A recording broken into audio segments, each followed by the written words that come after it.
મિત્રો નમસ્કાર, હું ડૉક્ટર મહેશભાઈ તળાવિયા આયુર્વેદ અમૃતમ યુટ્યુબ ચેનલમાં આપનું ભાવભીનું સ્વાગત કરું છું. મિત્રો, આ સમયની અંદર અથવા તો આજના યુગની અંદર પાચન તંત્રના રોગ ખૂબ થાય છે. મોટા ભાગે દર્દીઓની ફરિયાદ પાચન તંત્રની જ હોય છે. પાચન તંત્ર એટલે આપણા બધા આમાશયથી માંડી અને પક્વાશય સુધીના અવયવો, એને પાચન તંત્ર કહેવામાં આવે છે. અંગ્રેજીમાં એને એલિમેન્ટરી કેનાલ કહેવામાં આવે છે. તો આ પાચન તંત્રની અંદર એવી રીતે શું તકલીફ થાય છે કે તમામને આ રોગ થાય છે, અથવા તો મોટાભાગના પ્રજાને આ રોગ થાય છે. નાનાથી માંડી અને મોટાને આવી તકલીફ સતત થયા જ રાખે. તો મિત્રો, એનું મોટામાં મોટું કારણ હોય તો આજનું ખાનપાન છે અને રહેવાની કંઈક અવ્યવસ્થિત રીત છે. પાચન થાય એટલા માટે સુપાચ્ય ખોરાક હોવો જરૂરી છે. આચાર્યનો મોટામાં મોટો મત એવો છે કે જ્યાં સુધી વ્યવસ્થિત ભોજન, વ્યવસ્થિત આહાર વિહાર અને વ્યવસ્થિત ઊંઘ ન લેવામાં આવે તો પાચન તંત્રના રોગો થાય જ છે.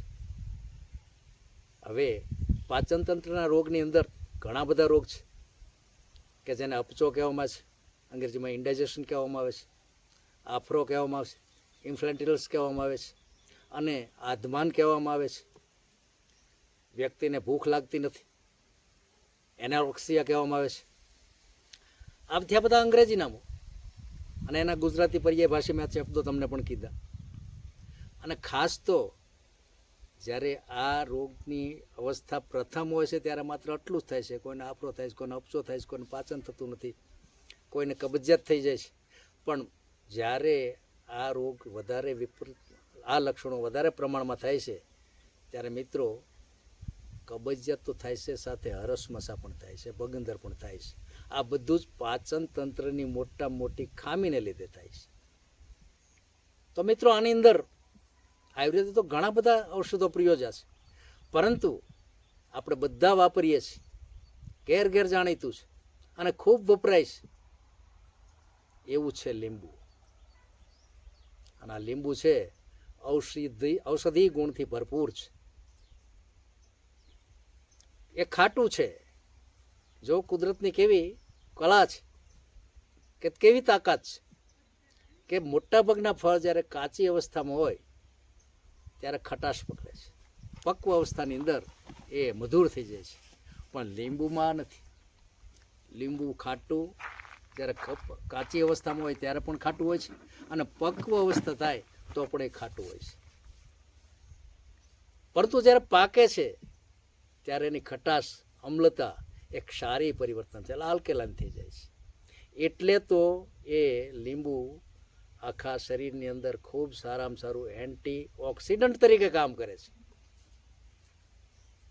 મિત્રો, વિટામિન સી તો વાત બાજુમાં છે, પણ લીંબુની અંદર એ પ્રકારની ખટાશ છે કે શરીરને ફાયદો જ કરે છે.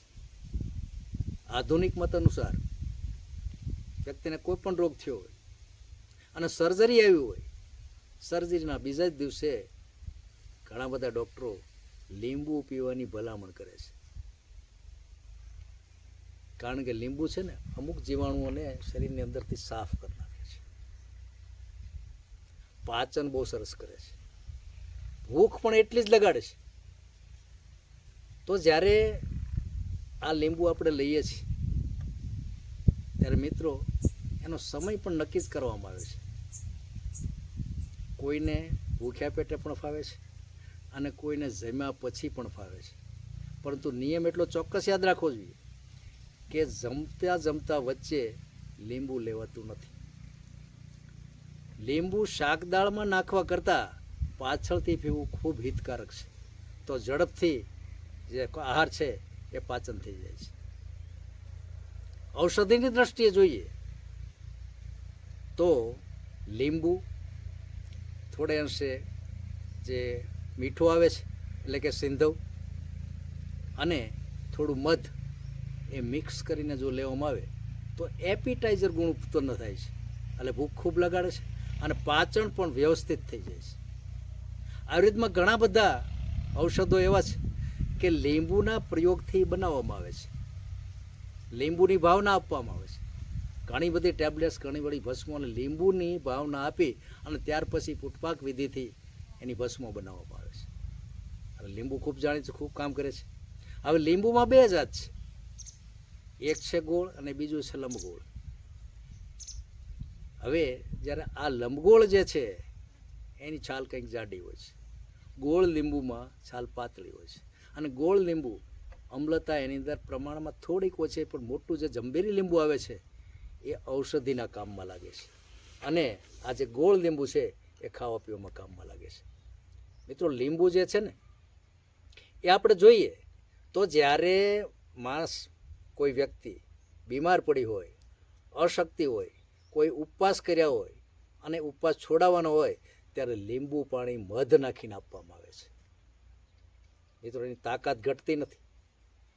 અને ખાસ તો લીંબુ, સહેજ ગરમ પાણી અને મધ એ કોઈ પણ સ્થૂળતાવાળા વ્યક્તિને, મેદસ્વી વ્યક્તિને જો આપવામાં આવે તો એનો મેદ પણ ધીમે ધીમે ઘટે છે. ભૂખ તો લાગે છે, પરંતુ ભૂખ લાગવા છતાં પણ મેદ ઘટે છે, છતાં પણ એનું શરીર એ બરોબર થઈ જાય છે, વજન ઓછો થઈ જાય છે. મિત્રો, લીંબુમાં તાકાત છે, વિટામિન સીથી ભરપૂર છે, ઘણા બધા એની અંદર તત્વો છે.